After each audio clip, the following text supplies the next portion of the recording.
নমস্কাৰ টাইমলৈ স্বাগতম জনাইছো আৰু লৈ আহিছো এটা গুৰুত্বপূৰ্ণ খবৰ ৰাজ্যৰ চিকিৎসা খণ্ডত হৈছে কি এবাৰ গোলাঘাটৰ শহীদ কুশল কোঁৱৰ অসামৰিক চিকিৎসালয়ত ভয়ংকৰ কাণ্ড সংঘটিত হৈছে চিকিৎসক নাৰ্ছৰ গাফিলতিৰ কাৰণে প্ৰসূতি আৰু নৱজাতকৰ মৃত্যু সংঘটিত হৈছে 1.5 ঘণ্টা ধৰি চিকিৎসা নকৰাৰ অভিযোগ উত্থাপন হৈছে আৰু তাৰ পিছতেই সমগ্ৰ গোলাঘাট চহৰ উত্তপ্ত হৈ পৰিছে চিকিৎসালয়ৰ চহৰ উত্তপ্ত হৈ পৰিছে আৰু এই সন্দৰ্ভত লৈ আহিছো সবিশেষ জনাইছো ডাঙৰ খবৰ টাইমেৰ বিগ ব্ৰেকিং নিখা গোলাঘাটৰ শহীদ কুশল কোঁৱৰ অসামৰিক চিকিৎসালয়ত উত্তেজনা উত্তপ্ত পৰিস্থিতিৰ সৃষ্টি হৈছে গোলাঘাটত প্ৰসূতিৰ মৃত্যুক কেন্দ্ৰ কৰি উত্তপ্ত শহীদ কুশল কোঁৱৰ অসামৰিক চিকিৎসালয় উত্তপ্ত হৈ পৰিছে চিকিৎসক নাৰ্ছৰ গাফিলতিৰ বাবে প্ৰসূতিৰ মৃত্যু হোৱাৰ অভিযোগ পৰিয়ালৰ লোকৰ চিকিৎসক নাৰ্ছৰ গাফিলতিৰ কাৰণে মৃত্যু হোৱাৰ অভিযোগ উত্থাপন কৰিছে প্ৰায় 2 পৰা 3 ঘণ্টা চিকিৎসালয়ৰ বাৰান্দাত বহাই থোৱাৰ অভিযোগ উত্থাপন হৈছে কোনো ধৰণৰ চিকিৎসা নকৰাকৈ নাৰ্ছে বহাই থলে প্ৰসূতি গৰাকীক যাৰ ফলত মৃত্যু হ'বলগীয়া হয় পৰিয়ালৰ হেঁচাত প্ৰসৱ কক্ষলৈ লৈ প্ৰসূতি গৰাকীক যায় যদিও কৰ্তব্যৰত অৱস্থাত লৈ যায় যদিও বৰ্তমান তেওঁৰ মৃত্যু হয় 1.5 ঘণ্টা ধৰি কোনো চিকিৎসা প্ৰদান নকৰাত প্ৰসূতি গৰাকীৰ মৃত্যু হয় লগতে নৱজাতকৰ মৃত্যু হয় তাৰ পিছতেই চিকিৎসক নাৰ্ছৰ গাফিলতিৰ অভিযোগ উত্থাপন কৰি উত্তপ্ত কৰে হস্পিটেলৰ চৌহদ আৰু এনেকৈ নিশা গোলাঘাটৰ শহীদ কুশল কোঁৱৰ অসামৰিক চিকিৎসালয়ৰ চৌহদ উত্তপ্ত হৈ পৰিছে নাৰ্ছ আৰু চিকিৎসকৰ বিৰুদ্ধে গাফিলতিৰ অভিযোগ উত্থাপন হৈছে পৰিয়ালৰ লোকে ভয়ংকৰ অভিযোগ উত্থাপন কৰিছে ৰাজ্যৰ চিকিৎসা খণ্ডত হৈছে কি গোলাঘাটৰ শহীদ কুশল কোঁৱৰ অসামৰিক চিকিৎসালয়ত নিশা উত্তেজনাৰ সৃষ্টি হৈছে এনেকৈ পৰিয়ালৰ লোকে উত্তপ্ত পৰিস্থিতিৰ সৃষ্টি কৰে আৰু বৰ্তমান সময়ত গোলাঘাটৰ অসামৰিক চিকিৎসালয়ত উত্তপ্ত পৰিস্থিতিৰ সৃষ্টি হৈছে প্ৰসূতিৰ মৃত্যুক কেন্দ্ৰ কৰি গোলাঘাট উত্তপ্ত হৈ পৰিছে চিকিৎসক নাৰ্ছৰ গাফিলতিৰ কাৰণে এই ভয়ংকৰ কাণ্ড সংঘটিত হোৱাৰ অভিযোগ উত্থাপন হৈছে হস্পিটেলৰ বাৰান্দাত বহাই থোৱাৰ অভিযোগ উত্থাপন হৈছে প্ৰায় 2 পৰা 3 ঘণ্টা এগৰাকী প্ৰসূতিক হস্পিটেলৰ বাৰান্দাত বহাই থোৱাৰ অভিযোগ উত্থাপন হৈছে নাৰ্ছৰ বিৰুদ্ধে কল্পনা কৰক যি সময়ত ৰাজ্য চৰকাৰে ৰাজ্যৰ চিকিৎসা খণ্ডৰ কাৰণে বিভিন্ন পন্থা অৱলম্বন কৰিছে উন্নত চিকিৎসাৰ কাৰণে মেডিকেল কলেজ খুলিছে তাৰ পিছতো একাংশ হস্পিটেলত এই ধৰণৰ কাণ্ড সংঘটিত হৈ আছে ইয়াৰ বাবে কোন দায়ী কাৰ দোষাৰোপ কৰা হ'ব চিকিৎসক নাৰ্ছ নে হস্পিটেল কৰ্তৃপক্ষ কোন দায়ী ইয়াৰ কাৰণে ইয়াৰ প্ৰশ্ন উত্থাপন কৰিছো আৰু এনেকৈ প্ৰসূতিৰ মৃত্যুক কেন্দ্ৰ কৰি উত্তপ্ত হৈ পৰিছে গোলাঘাট শহীদ কুশল কোঁৱৰ অসামৰিক চিকিৎসালয়ত উত্তপ্ত পৰিস্থিতিৰ সৃষ্টি হৈছে চিকিৎসক নাৰ্ছৰ গাফিলতিৰ কাৰণে গোলাঘাটত ভয়ংকৰ কাণ্ড সংঘটিত হৈছে বৰ্তমান সময়ত উত্তপ্ত হৈ পৰিছে গোলাঘাটৰ শহীদ কুশল কোঁৱৰ অসামৰিক চিকিৎসালয়ৰ চৌহদ উত্তপ্ত হৈ পৰিছে নিশা উত্তপ্ত হৈ পৰে গোলাঘাট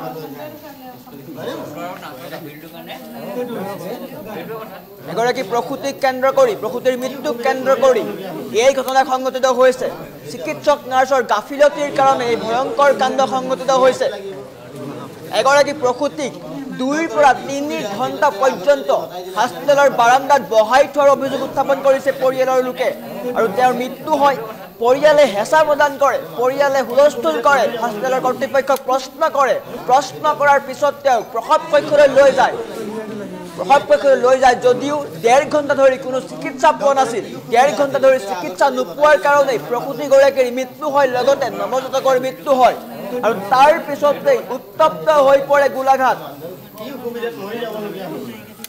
গোলাঘাটৰ শহীদ কুশল কোঁৱৰ অসামৰিক চিকিৎসালয় উত্তপ্ত হৈ পৰে প্ৰায় 2 পৰা 3 ঘণ্টা চিকিৎসালয়ৰ বাৰান্দাত বহাই থোৱাৰ অভিযোগ উত্থাপন হৈছে প্ৰায় ৰাজ্যত এইবোৰ ঘটনা সংঘটিত হৈছে শেহতীয়াকৈ GMCHত সংঘটিত হৈছিল ভয়ংকৰ কাণ্ড চিকিৎসক নাৰ্ছৰ গাফিলতিৰ কাৰণে শিশুৰ মৃত্যু হৈছিল আৰু বৰ্তমান সময়ত গোলাঘাটৰ শহীদ কুশল কোঁৱৰ হস্পিটেলত এই কাণ্ড সংঘটিত হৈছে আৰু নিশা গোলাঘাটত এই কাণ্ডক লৈ উত্তপ্ত পৰিস্থিতিৰ সৃষ্টি হৈছে প্ৰসূতিৰ মৃত্যুক কেন্দ্ৰ কৰি উত্তপ্ত হৈ পৰে গোলাঘাটৰ শহীদ কুশল কোঁৱৰ অসামৰিক চিকিৎসালয়ৰ চৌহদ জবাবদিহি কৰে নাৰ্ছ আৰু চিকিৎসকৰ ভুলৰ কাৰণে প্ৰসূতি আৰু নৱজাতকৰ মৃত্যুৰ অভিযোগ উত্থাপন কৰিছে পৰিয়ালৰ লোকে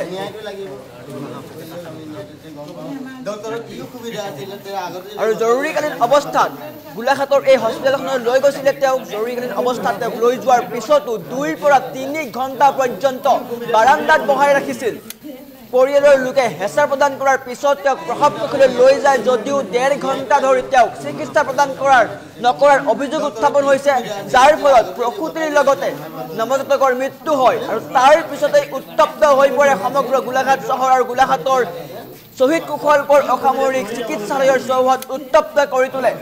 বৰ্তমান মন্তব্য আছে, মন্তব্য দেখুৱাই লোৱাৰ চেষ্টা কৰিছে। মানে কি হ'ল, মানে তলৰ পৰা ওপৰলৈ আনিলো, তাৰপাছত ইয়াতে পৰি আছে পেচেণ্ট, ডক্টৰে আহিছে, নাৰ্ছবিলাক আহিছে, চাইছে, আকৌ গুচি গৈছে। তাৰপাছত আমি কৈছো পেচেণ্টটো বেছি মানে অভাৰ হৈ গৈছে, যে বেবীটোক বচাব নোৱাৰিলো, মাজনীক বচাই দিয়ক। পাছত আকৌ এইফালে ভিতৰ ফালে বাহিৰ ফালে সোমাই আছে, দেখাই নাই। পাছত মৃত্যু হোৱাৰ পাছত ডক্টৰ আহিছে, আকৌ কৈছে কি নাই বোলে। আমি এইখিনিতে বহি ইয়াতে 1 ঘণ্টামান বহি আছো, ইয়াত কোনো চোৱা নাই, ইয়াতে পৰি আছে পেট বিষত। আহিছে, চাইছে, গৈছে। আমি কৈছো যে সোনকালে কৰি দিয়ক, তাৰ সময় নাই বাইদেউ, বোলে শুনা নাই কোনো। মোৰ ফুলানি বগা মানে কি, আমি মুৰফুলানি টি ষ্টৰ পৰা মুৰফুলানি বাগানৰ পৰা মোৰ ভাইটিৰে মানে মিছেছক আনিছিলো, ডেলিভাৰী পেচেণ্ট। অনাৰ 2টা বজা আমি 2:30 পাই গ'লো ইয়াত। পাই যোৱাৰ পাছত কাগজ পত্ৰ দিয়ে আৰু বাহিৰত বহাই থৈছোঁ। তাৰপিছত বেছিয়ে পেইন হৈছিলে, তেতিয়া মই নাৰ্ছক ডাইৰেক্ট ক'লোঁ যে বাইদেউ বেছিয়ে পেইন হৈছে, কিবা এটা কৰি দিয়ক।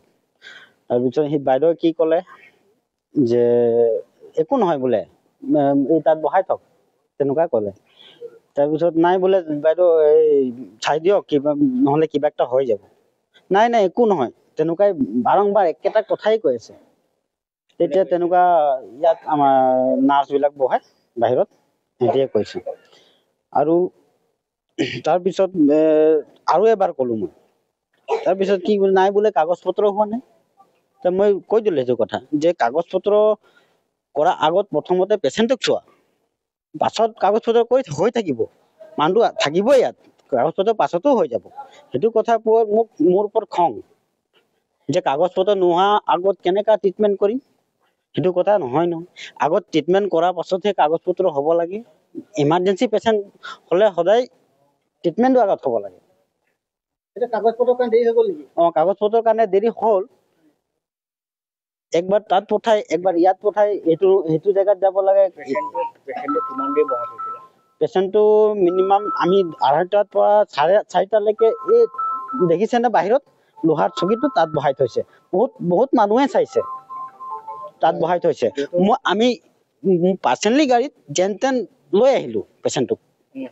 অনাৰ পিছত লগালগ দেখাইছো, সেইটো টাইমত ডক্টৰো নাই আৰু নাৰ্ছো তেনেকুৱা কথা যদি কয়, আমাৰ মনটোত কেনেকা লাগিব? পেচেণ্ট চিৰিয়াছ, ডক্টৰ আৰু নাৰ্ছৰ গাফিলতিৰ কাৰণে এইটো হৈছে। আমি মুৰফুলানি টি ষ্টৰ পৰা মুৰফুলানি বাগানৰ পৰা মোৰ ভাইটিৰে মানে মিছেছক আনিছিলো, ডেলিভাৰী পেচেণ্ট। অনাৰ 2টা বজা আমি 2:30 পাই গ'লো ইয়াত। পাই যোৱাৰ পাছত কাগজ পত্ৰ দিয়ে আৰু বাহিৰত বহাই থৈছোঁ। তাৰপিছত বেছিয়ে পেইন হৈছিলে, তেতিয়া মই নাৰ্ছক ডাইৰেক্ট ক'লোঁ যে বাইদেউ বেছিয়ে পেইন হৈছে, কিবা এটা কৰি দিয়ক। তাৰপিছত সেই বাইদেৱে কি ক'লে যে একো নহয় বোলে, এই তাত বহাই থওক, তেনেকুৱা ক'লে। তাৰপিছত নাই বোলে বাইদেউ এই চাই দিয়ক, কিবা নহ'লে কিবা এটা হৈ যাব। নাই একো নহয়, তেনেকুৱাই বাৰম্বাৰ একেটা কথাই কৈ আছে। তেতিয়া তেনেকুৱা ইয়াত আমাৰ নাৰ্ছবিলাক বহাই